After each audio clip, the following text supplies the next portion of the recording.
How exciting. This is always very nerve-wracking for me. So we're excited. All right. And everybody's coming in. All right. So we want to welcome everybody as we're joining our event, How to Reinvent Your Value Proposition. We're very excited. We're 2 minutes after start time, so I think it's time for us to start. I'm gonna share my screen. And Ned and Jack, are you guys okay? And Amanda? I am not. I just lost my screen. Okay, that's fine. That's Okay. fine. This is why it's so exciting. I can't take it. We can hear you though and see you. No, I don't know how to get back on. We can hear and see you. You can see, I can't see anybody. You can't. Okay, well, so here's what we'll do, Annette. Instead of you I got logging in, Sorry. you got it? Got it. Good. All right, I was good. trying to get rid of the right side pane here. I don't know. I've done that myself. You click on a carrot, a drop down, and all of a sudden everything changes. I'm not touching it. You're just keeping us on our toes, Annette. I'm telling you, I just went into That's wow. it. For those of you who don't know, this is obviously not my proper setup. Normally, we had to go to camera 2 because we had a tech problem. So we are graceful under pressure here at RISMedia and all that we're doing for you guys. So anyway, here's what we're going to do. We're going to get this party started. I want to welcome everybody that's coming in. I want to thank our panelists and our sponsor. I'm going to introduce them. I'm going to share my screen in just a second. But what I do want to just say to everybody right now is take a lot of notes. And if you have a question, you're going to see somewhere floating on your screen a thing that says questions. And actually I can't see where there. See, it's a little carrot. And somebody said they can't hear anything. So I'm assuming that that's maybe on their end. But if you have a question, what I want you to do is write the question in there throughout the webinar. And at the end, we're going to get into that. But let me go to show my screen. And let's see, am I sharing the right screen? Yes, I think I am. So I need you guys to tell me, can you see the screen okay? Yep. Yes. Okay. Boy, it's going so smoothly so far. All right. So the first thing is we're going to, this is me. And I'm going to be your moderator, everybody. How exciting. I want to introduce our panelists and our sponsors. So first we have Annette Mina. Annette Mina, one of my favorite people in the world. By the way, take a screenshot of her contact information there, gang. Long Island, New York, refer business to her. She has been a power agent since 1993, which is in the top, less than 1% agents call themselves a power agent. She is the #1 agent for the most homes sold on Long Island for several years going, as you can see. Although what happened last year, Annette, you took a little break, huh, didn't you? Yeah, the pandemic took a break. But #2 in GCI 2019 and 20, Pinnacle Award, Diamond Award, Chairman Circle. Anybody who knows Douglas Elliman, this is major accomplishment. We got a hitter over here. I'm so excited. All right, top 0.5% of all realtors in America. So Annette's been there, done it, and besides that, a wonderful human being. And then we got Jack Cotton. That's the good-looking guy with the tie on. Jack, I didn't get the memo. I would have put my tie on. You look better than me, buddy. 48 years of experience, specialized in waterfront estate and properties, village properties, certified instructors for CRS. Incredible, great designation, great program, certified coach, and Amazon best-selling author. Jack, I read some of your stuff. I was looking at it, very impressed. Make sure you just Google his name, Jack Cotton, on the Amazon, and you will see the books that he's written. And then Amanda. Amanda, how do you say your last name? I don't want to screw it up. So this is my new last name. It's Flieger. I recently got married about a year ago, so I'm still getting used to it myself. Oh, well, congratulations. Thank you. You couldn't marry a Smith or something, huh? All right. Anyway, congratulations. Now, Curbio, I'm going to have you, Amanda, talk about Curbio a little bit because they're our sponsor. And I'm going to tell you just on a personal thing, gang, I love Curbio. You know, we recommend Curbio to our power agents and our coaching program because well, I don't want to take away the steam. Amanda, please fill everybody who you guys are. Absolutely. Thanks so much, Daryl, for the intro. And I'm so excited to be here with you all and with Annette and Jack. So at Curbio, I mean, we like to keep things really simple. It's exactly what you see on our screen. We'll come in, we work with real estate agents and their clients to make pre-listing home updates, repairs, renovations, you name it. And homeowners don't pay anything until their house sells. So whether you're working on a distressed home, a new home, a luxury estate, we'll come in, take care of everything that listing needs before it hits the market. And again, homeowners don't pay a penny until their house sells.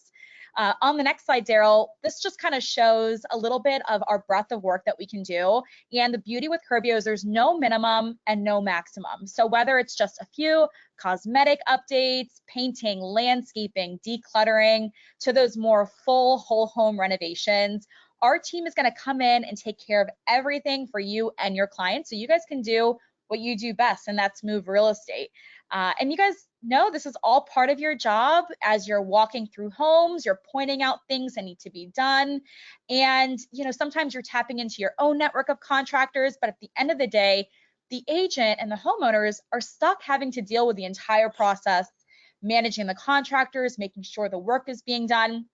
We're here to be your partner. So we're taking care of all of that for you guys and bringing you along the ride and sending you guys updates in our app that we have as well. So again, here's just a few things that we can help you with on your home. So think of Curbio as your partner for any type of updates that your listings need. And let's see, I think on the next slide, there's just a few more bullets. But this is a really exciting time. Here we go. Hang on. There we go. Great, awesome. And just a few more quick reminders. We're really focused on what makes sense for the home sale.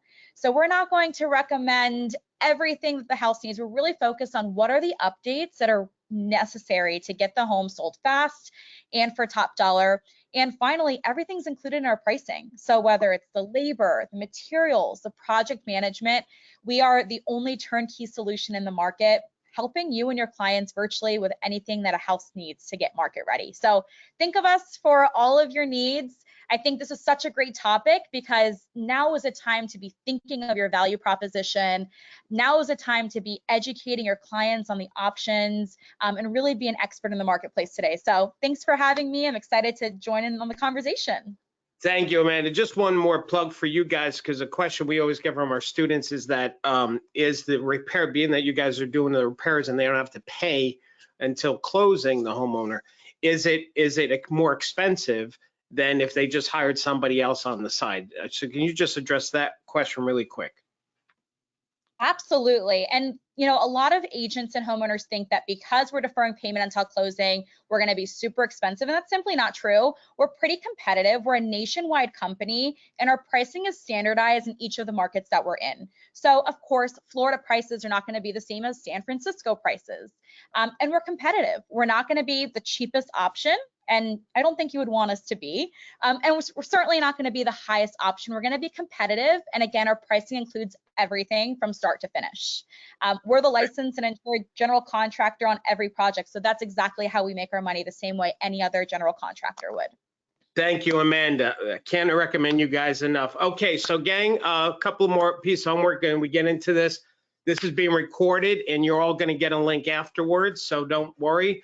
This is going to be a conversation. I'm going to throw out these questions. Annette and Jack, Amanda, they're going to contribute. You guys will have an opportunity.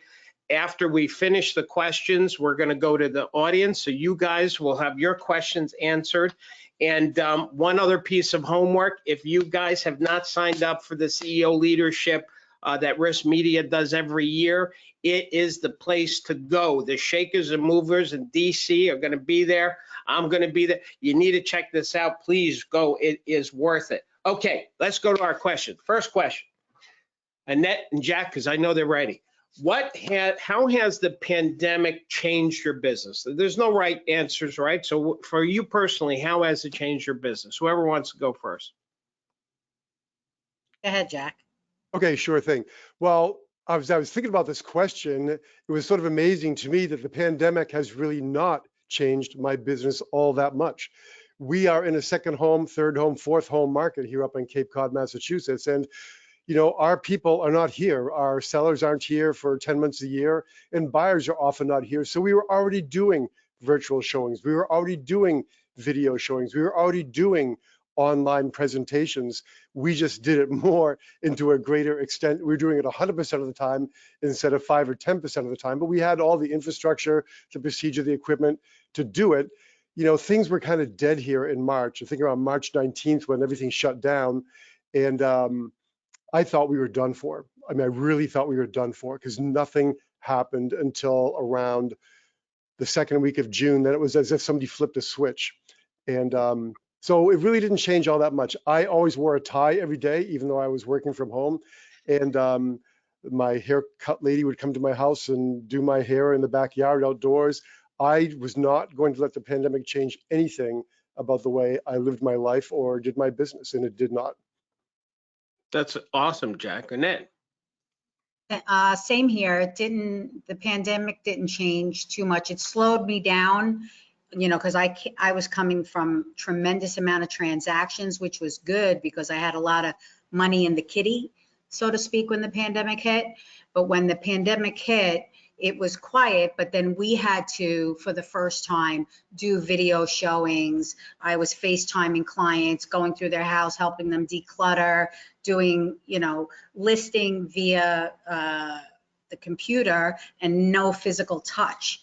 And then they were running their own open houses. They were standing outside. They were, you know, giving out gloves and masks and letting people in and sign in, and I wasn't even there. So I was able to sell quite a bit during that short period, but then just like Jack said, came June or July, it was like selling donuts. I couldn't sell the houses fast enough. And I had my best year in 44 years right at that point in the pandemic, right after the pandemic.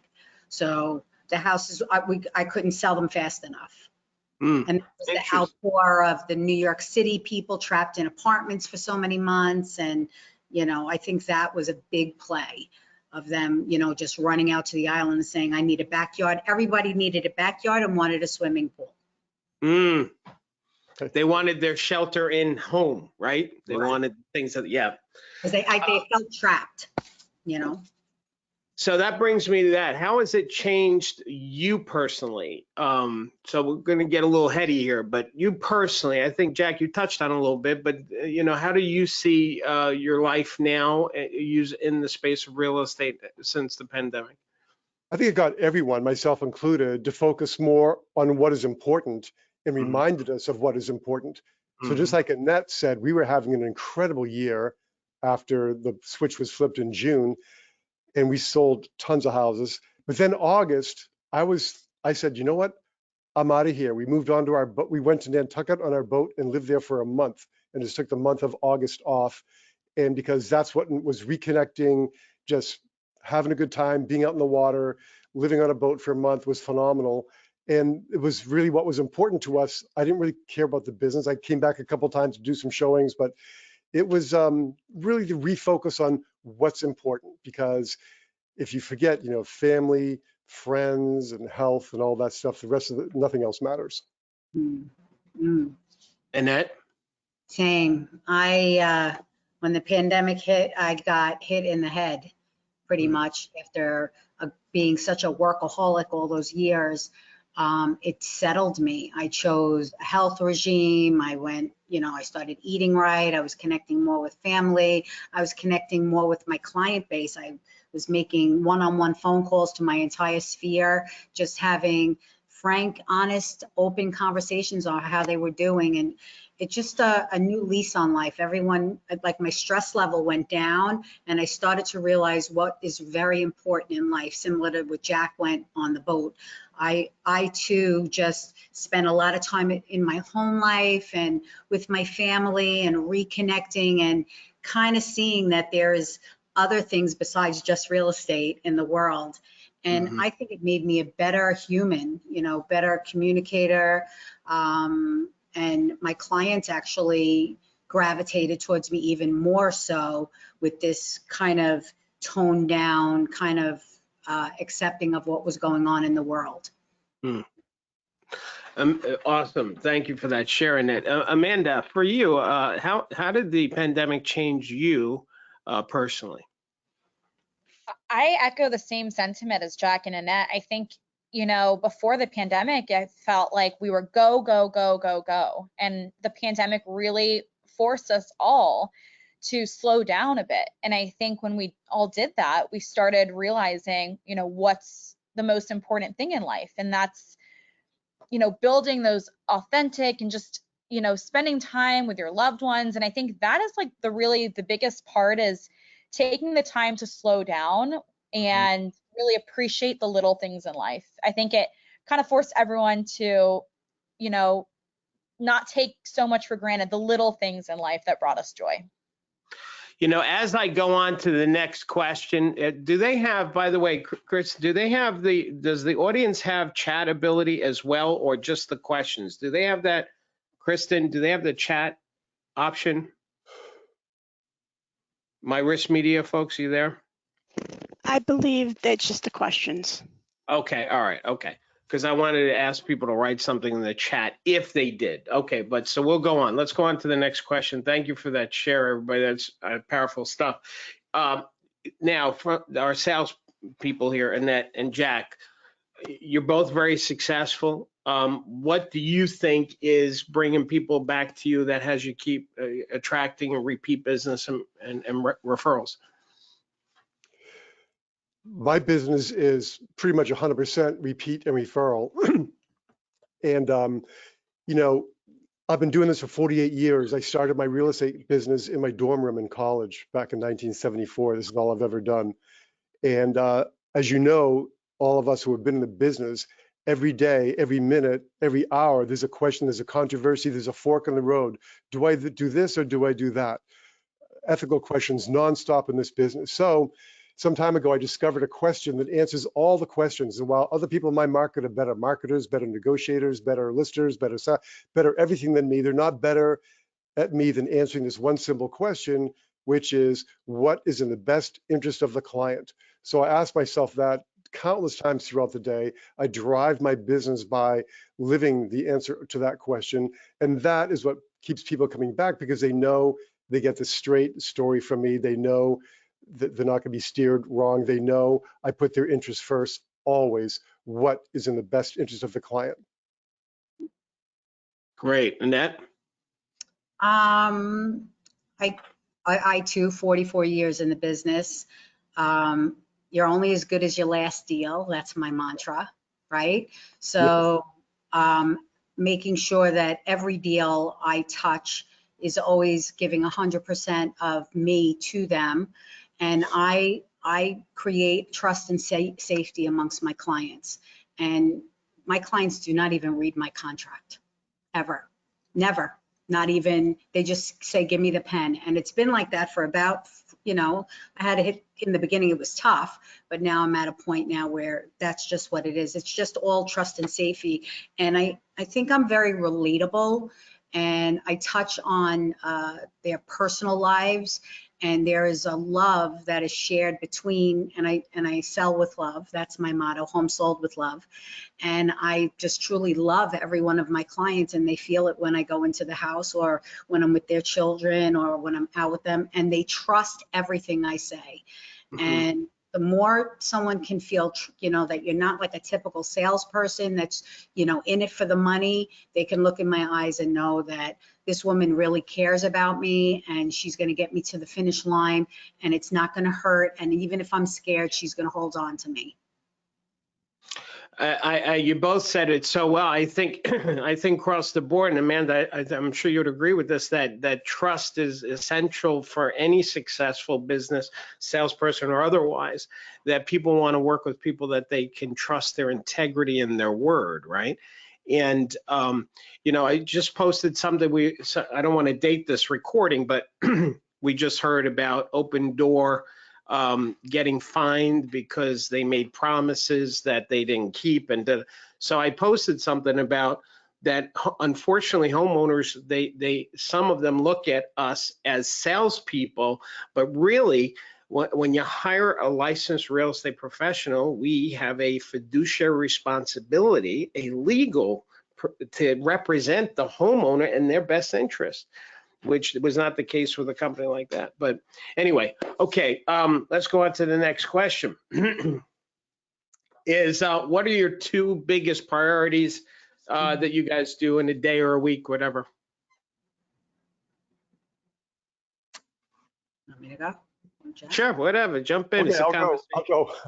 All Well, right, go ahead. You're going to laugh at me, Daryl, but here we go. Because I used to manage, so I talk to a lot of agents all the time. So my first priority is to have priorities. It's amazing to me how many people don't have any priorities, and they just wake up and wait to see what happens. So being proactive every day by looking at your calendar for the next day, then looking at your calendar that morning and setting priorities is really critical. But my number one priority every day is remembering to express gratitude. Now, I did talk to one person, and she mentioned that a friend of hers has an electronic watch that beeps every 10 minutes. And then every 10 minutes, she reminds herself to express gratitude for something. So I don't do it every 10 minutes. But my second biggest priority after having priorities is to be expressing gratitude all throughout the day for how I've been blessed in every way imaginable. And it keeps your focus and it keeps your head on straight. So those are my two biggest priorities: having priorities and prioritizing gratitude. I feel bad about that. My alarm goes off once a day to thank God, because I got to remember. Right. Exactly. But now I feel like I probably Every 10 minutes is a bit him or much, right? her, 'cause it's only once a day. It should be It's a every happy 10 minutes. medium. All right.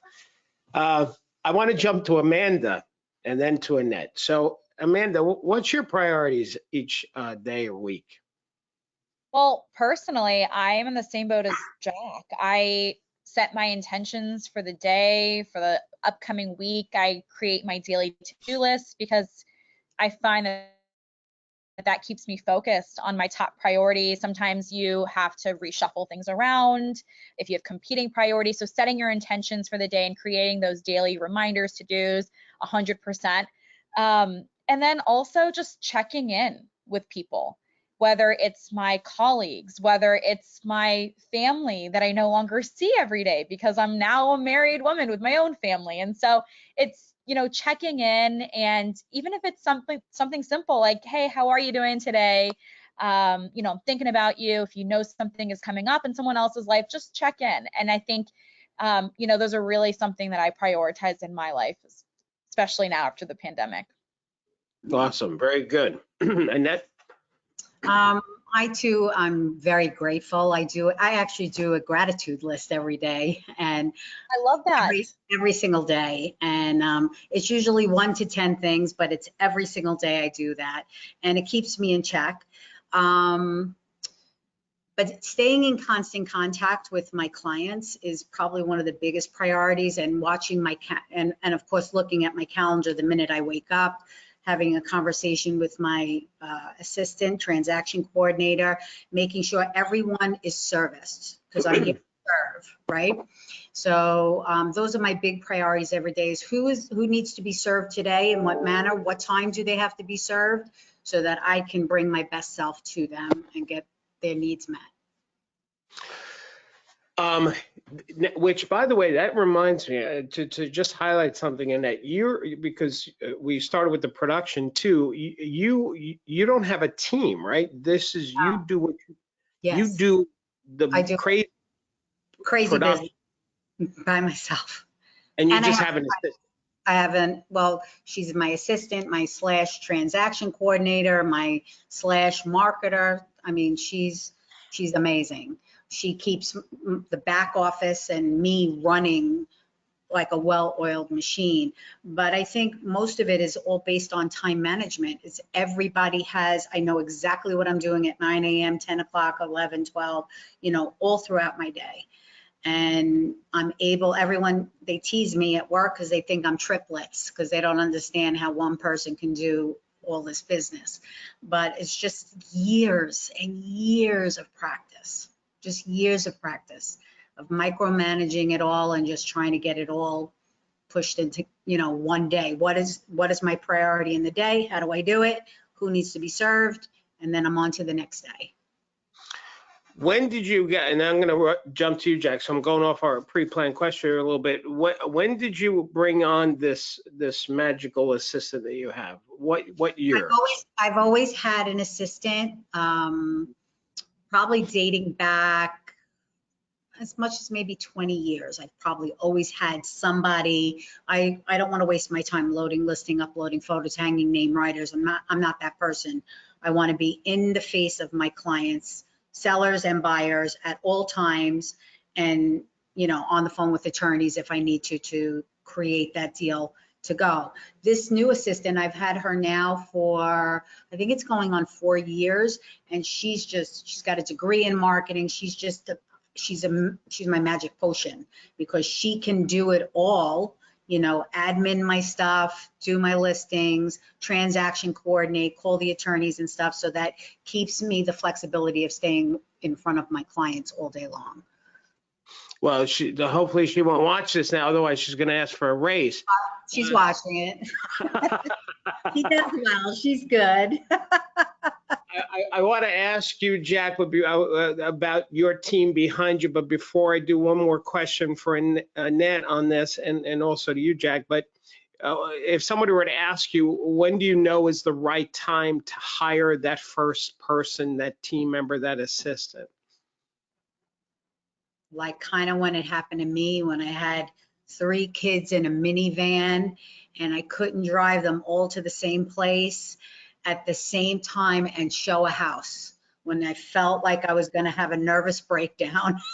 And then I knew if I got the assistant, I would probably make more money. And that's exactly what happened. As soon as I took the little burdens off of me and gave them to an admin, I was able to then time manage my life much, much better. And I can't live without an assistant. So that's so awesome. Jack, what's your support system that you have? We're very lean and mean. I just have one associate, Maureen, who works with me and keeps me on track.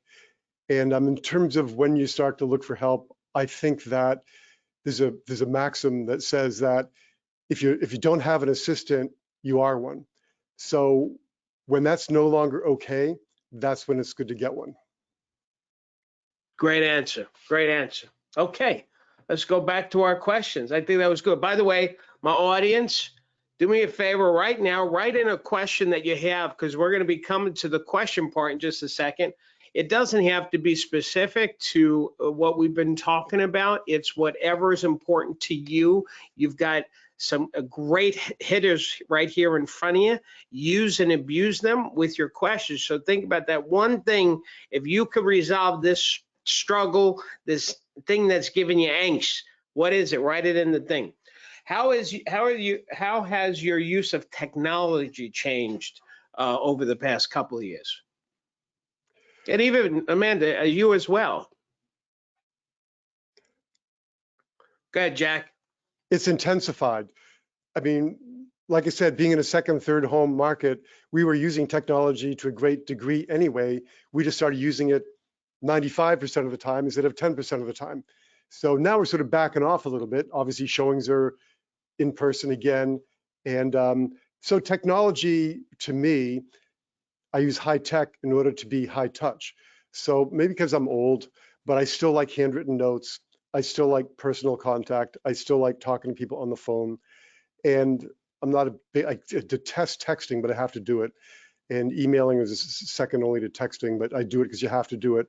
But so we're kind of backing away from it a little bit, but we still do the video tours and the videos, and we do Zoom if we have to. I had a listing appointment today that I thought was going to be done remotely, but my PCR came back negative, so I was able to go in person. And so, you do what you have to do. But technology really didn't change for us. It intensified, and now it's backed off to where it was before the pandemic. And one more thing about the pandemic, because Annette sort of made me think of this. It's now okay to call people in your sphere just to see how they're doing. I mean, before, that was kind of weird. But now, since the pandemic, you can just call people up and say, hey, Annette, I was just thinking about you. How are you doing? you don't need a reason anymore. And that's what I think would hold so many people back from reaching out to folks in their spheres. I don't know what to say. They're going to think I'm looking for business, and that's a truly caring person. If you call Annette and say, how are you doing? That's going to resonate with her. And that's all you really need to do. And that's really, I think, a big, big bonus from the pandemic. Yeah, Listen, and that's really, truly all I did. I didn't ask for business at all. It Right. was, how It are the just came. kids? Anyone sick in your family? How are you holding up? Do you have food? Are you able to get to the store? Just acts of service. Right. And it was really tremendous. If you guys didn't jot that down, jot it down. Just get on the phone. I mean, one strategy action step to take is just start calling people on a regular basis, just to reach out to them. You don't need some sales script and closing people. And, well, I'm calling, who do you know who's thinking about buying and selling real estate, blah, blah, blah. Just get connected. We're in a relationship business. Be in relationship with people. Amanda, what do you say?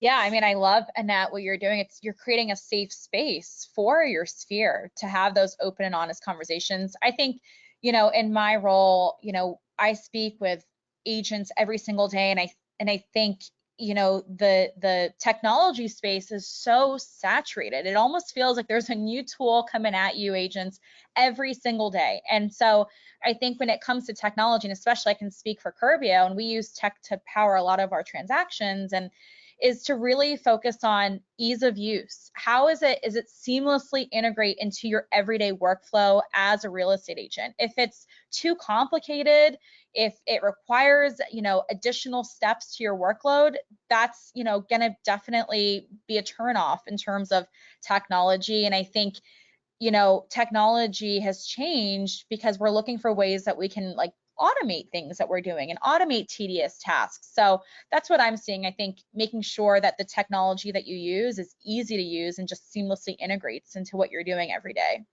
Got it. I'm going to I'm looking at some of these questions, and my goodness, these are great questions. I still have more in the pre-plan, but I'm jumping to these because I love it. Time management and action tips, please. So if you were going to give one time management tip for people, what would that tip be? Time block. Time block. Create your perfect week in real estate. Put the days Sunday through Saturday on a spreadsheet and block out when you're going to go on tour, when you're going to prospect, when you're going to go on office meeting, block out when you're going to have lunch, time block everything.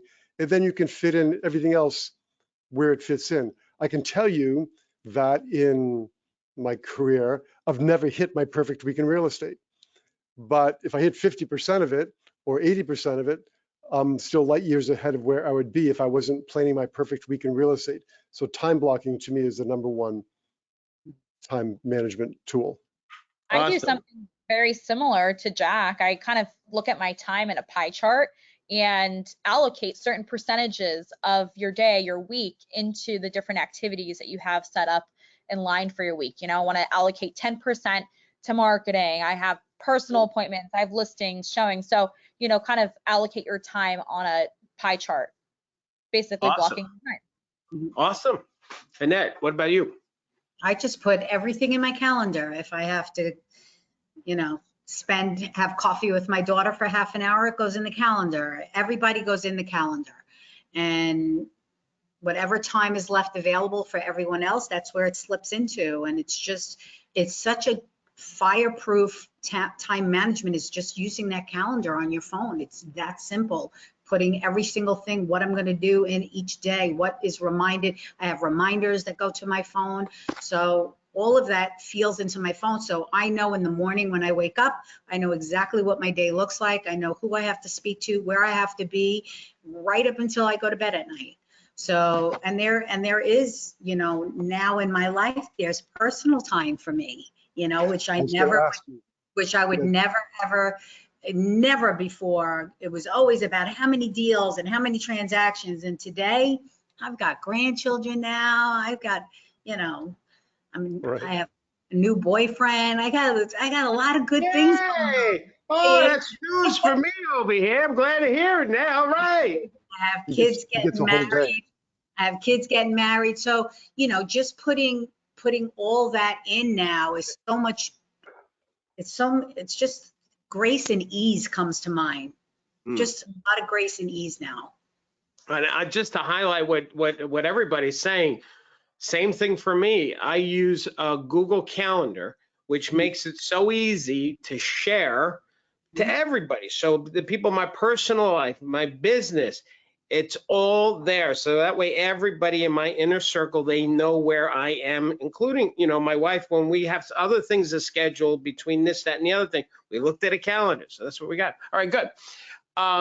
Do you have, what marketing techniques or business ideas have you worked with that have brought you listings? And by the way, let me interrupt myself. For those of you who stay to the end, I have a gift for everybody. I'm going to show you a slide where you can download listing leads, so hang in there. So going back to the question from Nanette, what marketing techniques or business ideas have brought you listings and buyers? Jack. Well, first of all, if you have the listings, you'll have the buyers. So for me, listings come first and always. So the buyers will find you if you have listings. My number one technique for listings, again, is past customers and referrals, nearly 100%. And I mean, you can do mail. Lately, we've, like in the last year, we've had to work with a few more buyers than we typically would like to, because there's just no inventory here even now. And so, for example, this is sort of guerrilla marketing, but if we have a buyer looking for a specific sort of a house, we will actually scout our whole market and make a list of all those homes and reach out to those people. And we double-ended a pretty big sale this spring following that technique. And if you make a compelling pitch to the owner, you can oftentimes shake something loose. So it's really beating the bushes to get listings now, because no one wants to sell here now.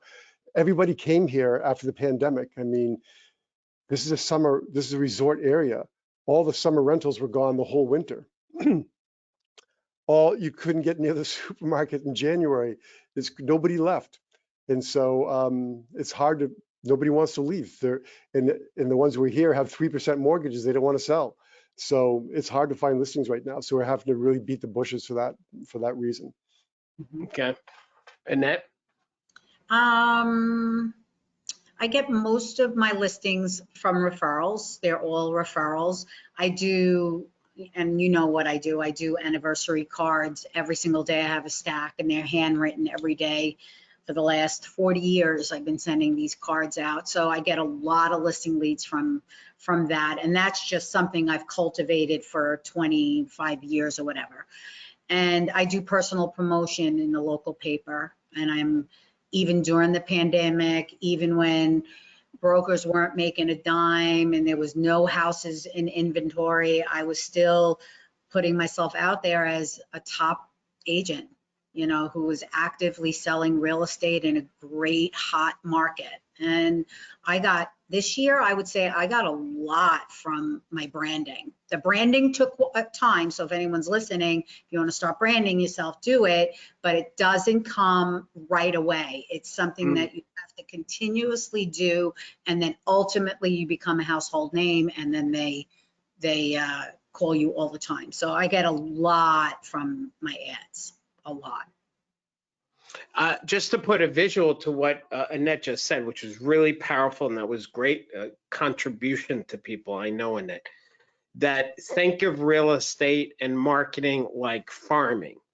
You plant a bunch of seeds. Yeah, I told you. What's that? I told you that once. Plant Yes. the seeds, let the farm grow. That's right. And when you plant the seeds, not all of it's going to stick. Some of it will take root, some of it won't, but you just don't plant the seeds and walk away. You got to water it. You got to cultivate it. You got to nurture it.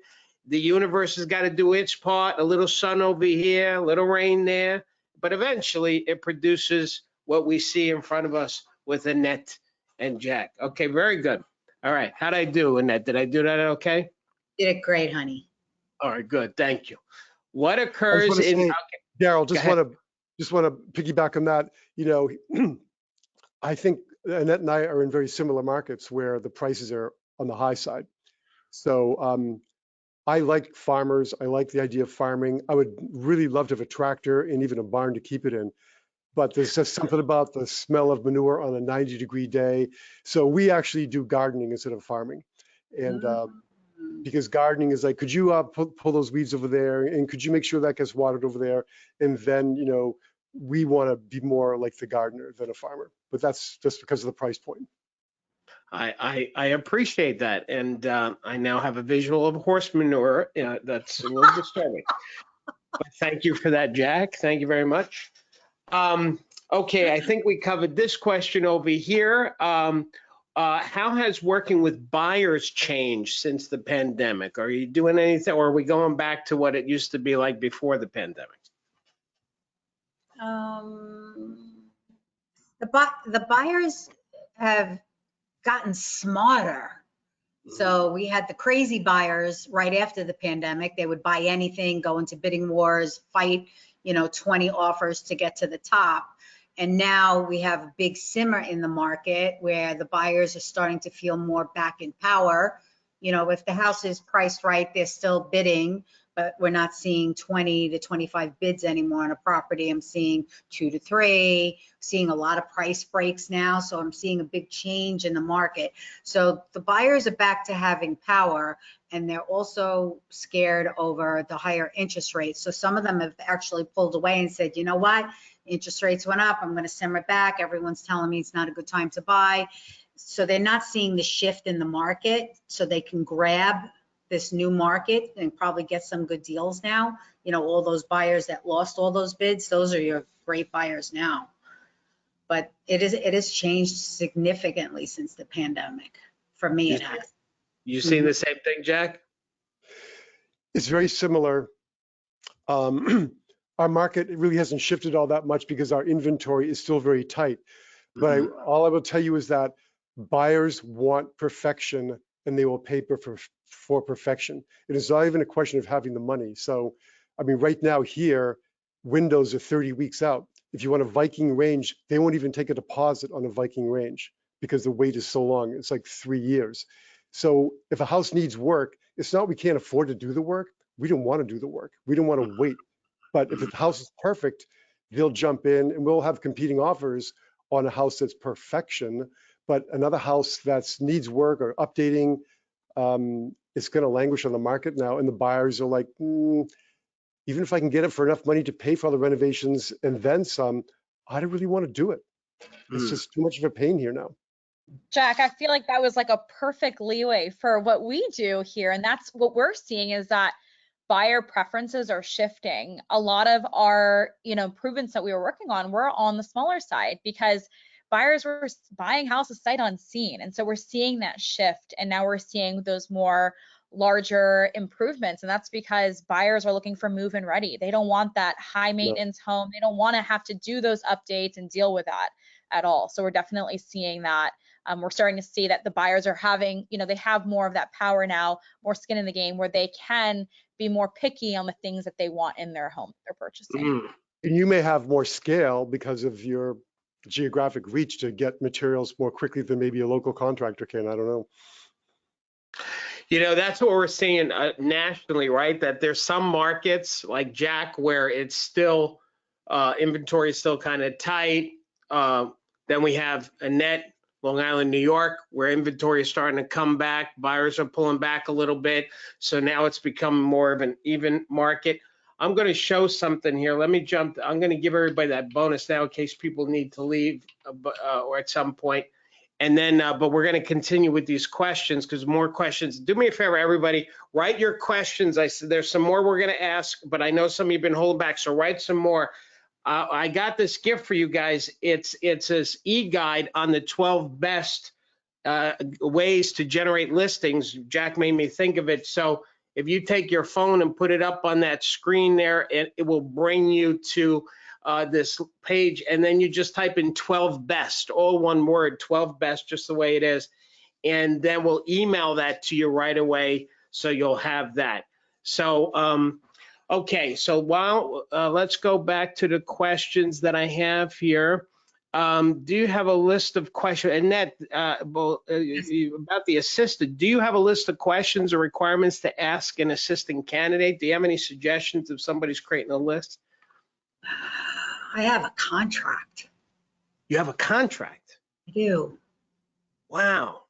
I do. What's in the contract? Give me the highlights of the contract. God, it's a big one. It's in my PDF. The I got an highlights of attorney. what the duties are, what's expected of them, what their pay scale is, how can they earn more money. It's a whole, that protects me against them leaving. You know, if they decide they want to go out, they can't go within a 5-mile, 10-mile radius, you know, just little things to protect me. And all of them is always signed it. So it's, if you put it in black and white, all the things that you expect from someone, there's no disharmony in the relationship. And that's why all my assistants have been very long periods of time.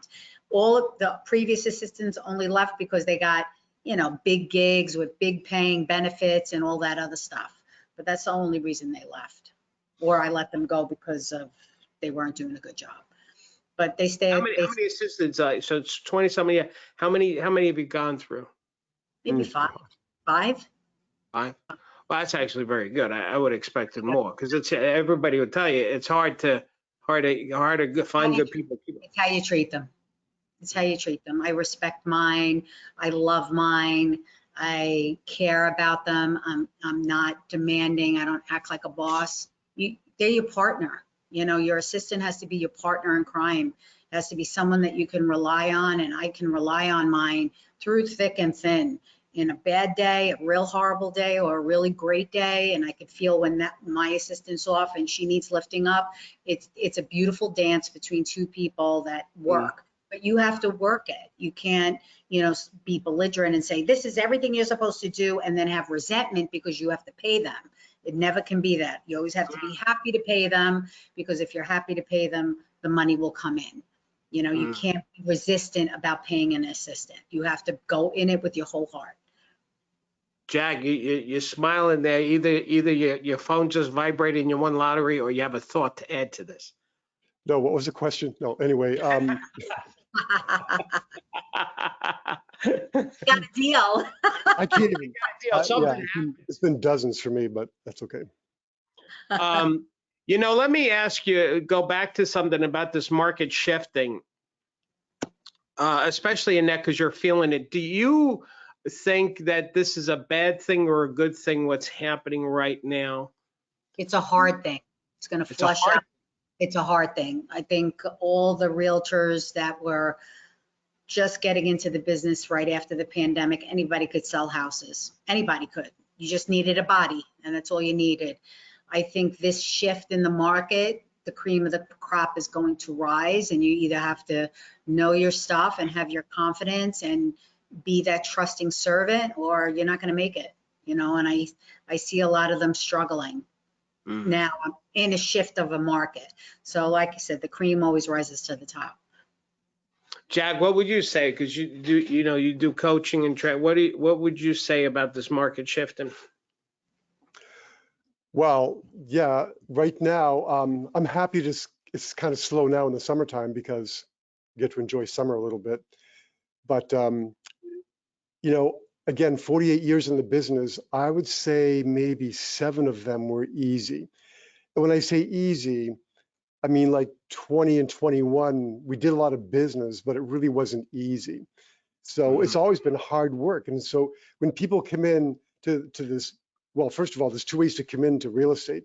You can come in as a practitioner, or you can come in as a business.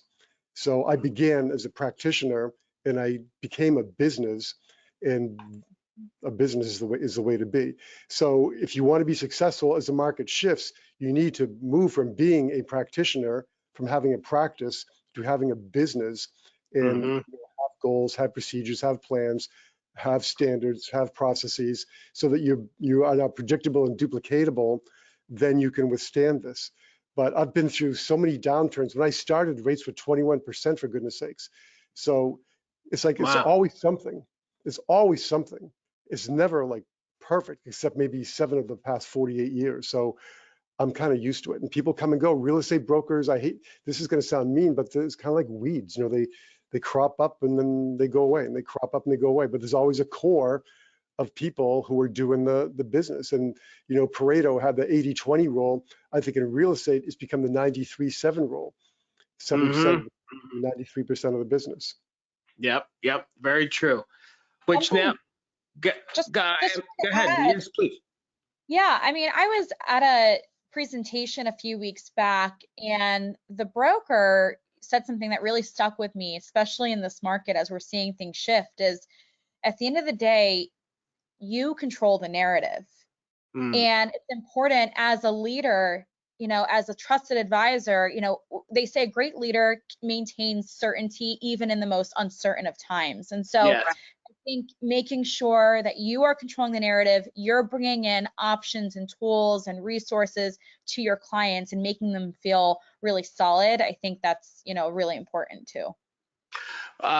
Wait, I have a question here for you, Amanda, about does Curbio have stager designers that will come in at the beginning of the process? Can agents go direct to the Curbio, or does the brokerage have to engage Curbio? So that's from a nod, 2 questions there. Yes, so great question. So any licensed real estate agent can use Curbio. You just simply go to our website and click on get an estimate. And again, it's always free and no obligation to do so. And we do offer staging services. We don't have a stager in-house. However, we will work with your preferred stager of choice. We'll pay for the staging, and we can wrap it into the total project cost. So we'll work with the agent's preferred stager. That's great. Awesome, very awesome. Okay, well, listen, gang, we're coming to the end here. I'm looking at the questions. So does anybody else have any last minute questions? I want you to think about what it is, and I'm going to read off these couple others, but write your questions right now. Carol said that I'm having problems going from an owner of a company for 20 years and becoming the only person. Any advice? I'm assuming she was a broker for 20 years and now she's just being herself. So anybody have any input for Carol? Enjoy the transition. That's what I did. I was a broker owner for 35 years, then I sold my company, and now I'm just an agent. And there are times when, you know, I miss certain things, but there's a lot of things I really don't miss. And I really love being face to face with people, helping them through their real estate situations. And Amanda hit on a key phrase that I meant to bring up earlier and forgot, which is that you want to become the trusted advisor to people, not their real estate salesperson. You want to become their trusted advisor. You want them calling you for everything that has anything to do with real estate. So I would tell, was it Carolyn? Yes, Carol, I believe, yes. Enjoy the transition, shed that responsibility gleefully, and take on the mantra of being the trusted advisor to the people in your sphere. Yeah, very good. Okay, how are you dealing with buyers from Eric? How are you dealing with buyers with fears around the economy and the uncertainty and the rising interest rates? So Annette, are you hearing this from buyers that they're freaking out, their stock portfolios They're falling all apart? freaking out. I go, you should be happy. Interest rates used to be 20% when I got into the business. And I said, really, honestly, 6% is really where I was at when I bought my house. We were at 6%. I said, that's a palatable interest rate. Like, it's not. So I know the prices have gone up. So they say the interest rates are up and then they can't make the payment or whatever, but it should not scare them. If anything, now is the time to buy because the interest rates may keep going up. So that you don't want to wind up in that, you know, 13% or 10%. I don't know if they'll ever go that high, but, you know, just encouraging them to still act and buy now, that they could probably get a good deal now because there aren't many bidding wars anymore. And they can, you know, with the interest rates being the way they are, it's still affordable. You could still buy down your rate. Well, that's just it, right? But what buyers need to do is work the problem, meaning that don't get fixated on the number of what the interest rate is or the price. What's your monthly payment? That's it. Your monthly, what works for you financially monthly, and let's go buy a house based on a monthly budget. That's it. So, Jack, you were going to say something on that? Yeah. Well, first of all, in a rising rate environment, it's the first time home buyers who are being crushed because they qualify based upon what a payment they can afford. In our section of the market, you know, people can get a mortgage or not get a mortgage. They don't really care. But what they do understand is that the true cost of money right now is negative, because the true cost of money is the rate of inflation minus mortgage rates. So the stated rate of inflation is 9.1. It's actually more like 12, but we'll call it 9.1. So at 6%, we have a 3% minus cost of money. So people who are buying a second home and a third home or seven-figure homes totally understand that. It's the greatest inflation play on the planet is to borrow money now and pay it back with cheaper inflated dollars. So I tell people, you know, real estate here is in a rare and beautiful place like on Cape Cod. It's gold you can use. It's the other gold. It's gold you can use. There's no greater store of value than natural resources in a time of inflation. And there's no greater coming together of natural resources than a house. Wood, cement, steel, copper, labor, skilled labor. It's a no-brainer. Yeah, very good. All right, well, listen, we're going, let me make sure I got my, just realized my SWOT, we did the questions and answer. Before we wrap this up, I'm gonna have everybody summarize it, but I just want to remind everybody a video of this webinar is uploaded and we're gonna email you a link later. Also, don't forget, gang, if you haven't registered, go to RISMedia's page and you've got to go to the CEO leader. By the way, just say if we got agents on this call, it don't matter if you're an agent, you need to go to this leadership conference because that's what it's about, leadership. And if you want to bring your business to the next level, you should be hanging and seeing how people who run companies and teams and how they built their businesses. You can't not learn a tremendous amount from that. Okay, let me see. No, we've got, there we are. Okay, Annette, Jack, Amanda, any last words that you'd like to send people off with? Have fun. This is a great business. We are at the core of people's lives, helping them find the shelter from the storms of life that where they can, you know, celebrate anniversaries and birthdays and happy events in their lives and mourn sad events in their lives. I mean, just being at the very center of that, enjoy it, embrace it, and stick with it because it's always going to be here. They're always going to need us. Awesome, Jack. Yes, Annette. Again, you know, followed by Jack, just have fun, wake up every day grateful, love what you do, because then you don't work a day in your life, and just serve your client and they will serve you triple times over back. Very awesome. Amanda?